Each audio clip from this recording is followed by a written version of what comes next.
نبی کریم صلی الله علیه وسلم فرمای وی مونږ نه کو بیگا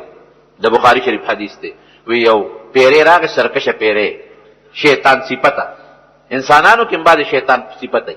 وی انسان خلق وی دا شیطان پیریانو کې امدا سشتا وی پیری خو شیطان صفته وی په مې حمله وکړه بیگا وی چې حمله په ما څنګه وکړه نو الله مال قدرت راک کلک مې وروړي و مې نیو وی چې مې ونی وړکه مې رااله چې د جمعه دستن پورې تړم پیری چې لاس واچو او دی نیو دې به شکل نشي بدلول چې په کوم شکل یې پاغه به تقابو کړی چې پرې خو شکل به بدلې وی کلک مې د مټه ونی و او مې چې رسیر عالم او د دې جمعه دستن پورې تړم چې سبا دا ماشومان په لوبیو کی او تاسو یې مو وینئ خو چې تړل مې کول نو فورا د سليمان علیه السلام زما ضرور پیغمبر دعا را یاد شوه چې رب هب لي ملکا لا ينبغي لاحد من بعدي خدایا مال داسې بادشاہي راکړي چې زمانه پس بل چا سره مناسب ني نو ما ویل کدا اوس مو تړو خدا غم په پیریانو بادشاہي و زمان پیراله هغه هم تړل نو ما مو تړل نو زما دا غرور په هغه دعا کې لګوندې کمی راځي فردته خاصئا ما ذکر شچخ شپ مخالخه علماء وی کنه چې د سليمان علیه السلام پیریان تابعو او قارون به ته غشتل او سزا به ورکوله نو نبی کریم صلی الله علیه وسلم رب العالمین دا صفت ورکړي وو هغه به نه استعمالو چې زما ضرور سليمان علیه السلام دعا کې کمواله را نشي چې دا بادشاہي هم داغه لپاره نو ناس خپل وزیران ور سره دي د کې اسرائیل علیه السلام راغی په مجلس سليمان علیه السلام ته خو دې مجلس ته یو قتل د انسان په شکل وډرست او تیز نظر باندې وکړل او لا یو وزیر سليمان علیه السلام ته وی چې صاحب زما ځل کېږي پلان کې علاقه زه مې ما بات ته حکم وکم اورس علاقه زموږ مشوره شروع ده او دا څه کوي نه اړه مې تنگ فریاد شروع کو سليمان علیه السلام ورته منی کوي چې مکه واله کوم دلته موږ سره خې نه بسر څنګه چې هما باغ علاقه ته رسې دا خاص وزیر محبت او مینا او بات ته حکم وکړي ورسوه دا کو جاسته و مثال هغه علاقه ته ورسه لک سات پس حضرت اسرائیل علیه السلام راغی د سليمان علیه السلام مجلس کې کېنه هغه د تپوسو کو ته وختي په لاره ته تیر نشوي او تیر شو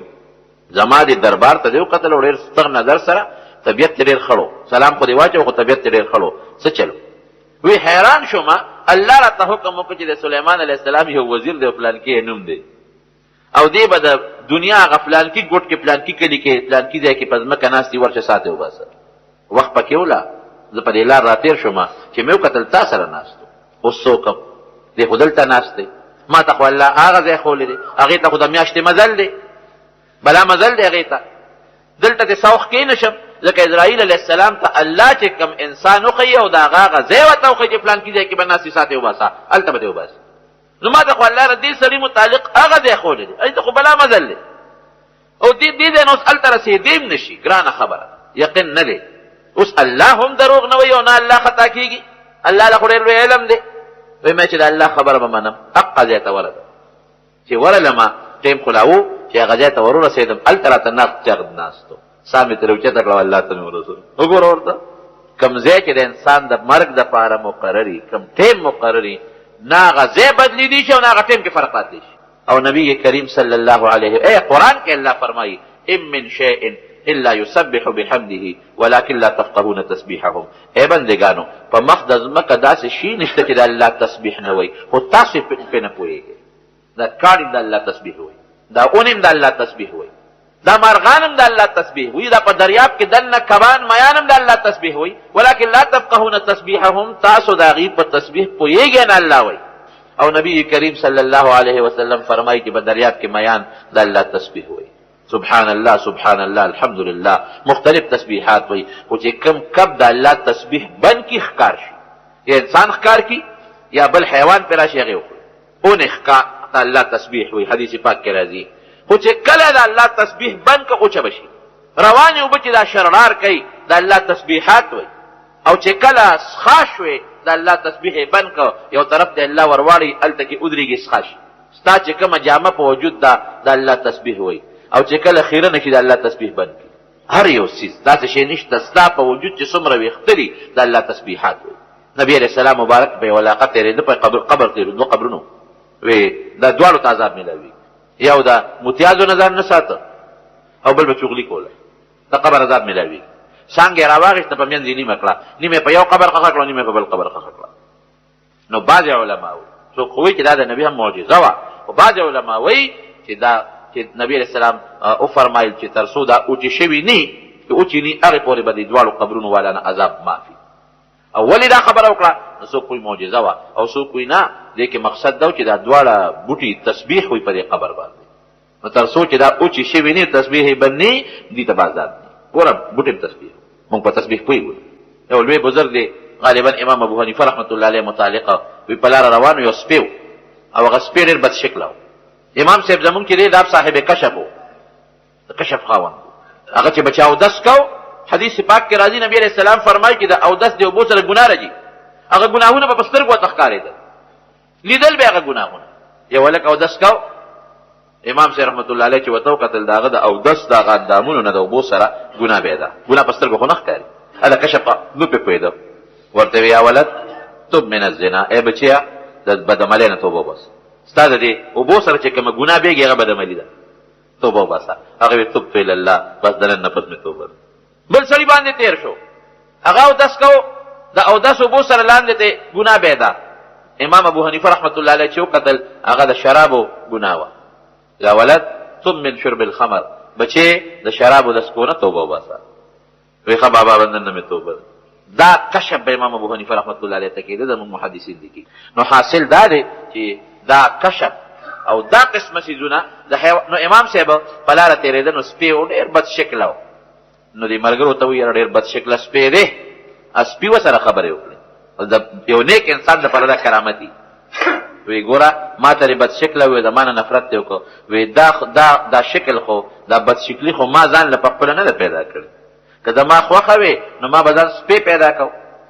دا خو ما بل چا پیدا صفت پیدا کړی دی. وی امام صاحب وجړل، او چې کله به د سپي هغه خبره ورته رایاده شوه نو ډېر زیات به یې جړل چې واقعي دا شکل خو الله ورکړی دی. د مارونو ګورې دا یو خبر یاد ساتئ، چا کې چې څه عیب دی هغه عیب به نه بیانوي. دا به نه وی چې دا خو لنډی دی، دا خو اوږد دی، بعضې خلک دا پیغور ورکوي که نه ورکوي، دا تور دی، دا زیړ دی، دا د پوزه داسې ده، د غوږونه داسې دي، سترګې داسې دي، مخې داسې دی، ژبه یې داسې ده. دا ګوره ډېر خطرناک شی دی. چې تاسو یو مثال در کوم ستاسو د پوهې دپاره. یو ترکان دی مثلا هغه المارۍ جوړه کړه او په هغه المارۍ کې څه نقصان او ته وایې یاره دا خو ډېره بېکاره جوړه شوې ده، دا تور وجود، دا سپین وجود، دا وړه پوزه، غټه پوزه او دارنګې دا خراب مخ او ښه مخ، دا شکل الله انسان له الله ورکړی دی. دا شکل چا ورکړی دی؟ الله. نو چې ته وایې دی خو داسې دی، دا خو دا ته الله بد دی وي، په دې الله خفه کېږي. ګورئ دا یاد وساتئ، د نبي علیه السلام یو بیبي د حضرت صفیه رضی الله تعالی عنها پرون زموږ په حدیثو کې تېر شو، دا قد نه لږه مندرۍ وه، وړه وه، وړه وه د قد نه، بعض انسان واړوي بعضې اوږه دي، خبره نشته. نو حضرت عایشې صدیقې رضی الله عنها خو چونکې بنه وه، نو بنو سره یو خامخا روانې راتلې، نو هغې ورته لاس داسې کړه چې ته خو لنډی یې. ګوره دې حدیث څخه دې نه عبرت والی، لاس یې داسې کړه چې ته خو لنډی یې. نبي کریم صلی الله علیه وسلم وفرمایل ای عایشې تا د دې صفیې غیبت وکړو، د هغې بد دې ووې، هغې ته دې وي چې ته لنډی یې، دا شکل خو الله ورکړی دی. وی عایشې دومره خطرناکه خبره د خولې نه دې اوښکله که دا پوټې خبره د دې ټول دنیا دریاب سره یو ځای شي، دا دریاب به پلید کي، دونه پوټې خطرناکه خبره.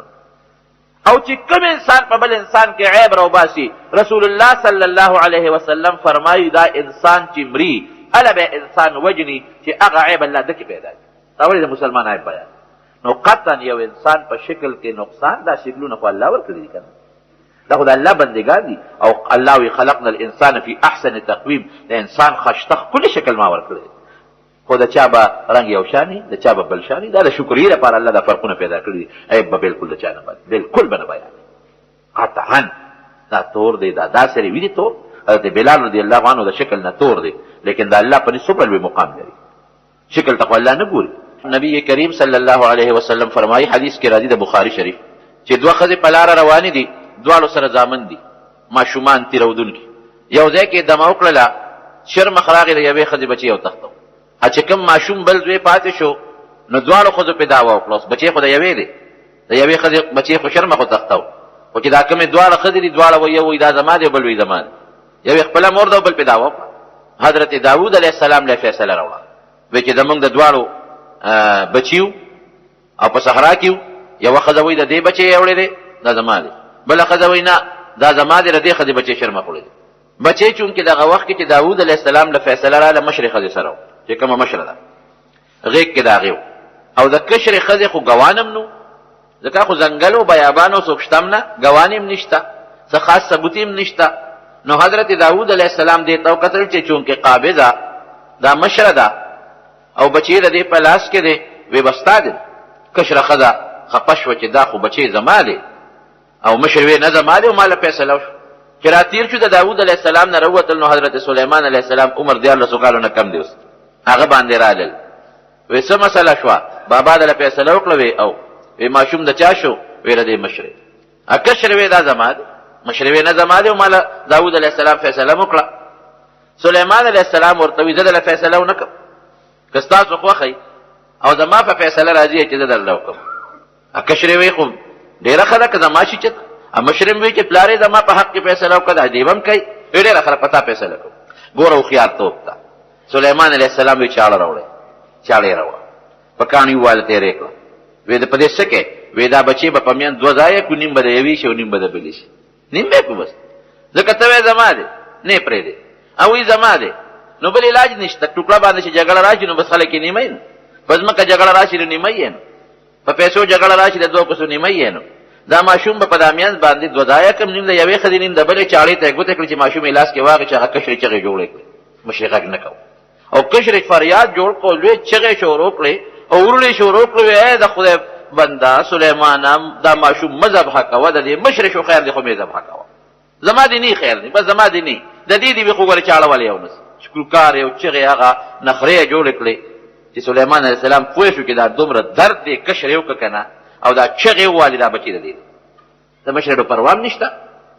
هغه په دې خفه کېږي نه چې بچی دې په میان 2 ځایه شي، او چغې خو دې کشرې جوړې کړې معلومېږي دا چې بچی د دې دی، زړه د دې و درد دی، بچی ته واغېسته کشرې دې ورکړه. او قرآن حکیم کې الله تعالی فرمایي ففهمناها سلیمان چې داود علیه السلام خو د ټیک ته د ظاهري دلیل په بنیاد فیصله وکړه، خو هغه حقیقي علم او پوهه موږ د سلیمان علیه السلام دلته کې جوړ نو چې څه فیصله به داود علیه السلام کوله د سره مشوره به یې کوله. دې وجې نه علما وایي چې هغه انسان د مشرۍ د بادشاهۍ سره تعلق لري چې د کوم انسان د دین پوهه، الله دې زمونږ او ستاسو د دین پوهه نصیب کړي. د دین پوهه چې وي زړه کې به یری، په قرآن به خبرداري، په سنتو به خبرداري، او چې د دین پوهه د انسان په زړه کې نه، د خدای د رسول د کتاب نه خبر نه، په زړه کې د الله یره نه د انسان، ابه د بندګانو په منځ کې فیصله څوکي، ابه قاضي سره جوړ شي، هغه به بادشاه سره جوړ شي. نو د مارونو دې نه دا مسله علما معلومه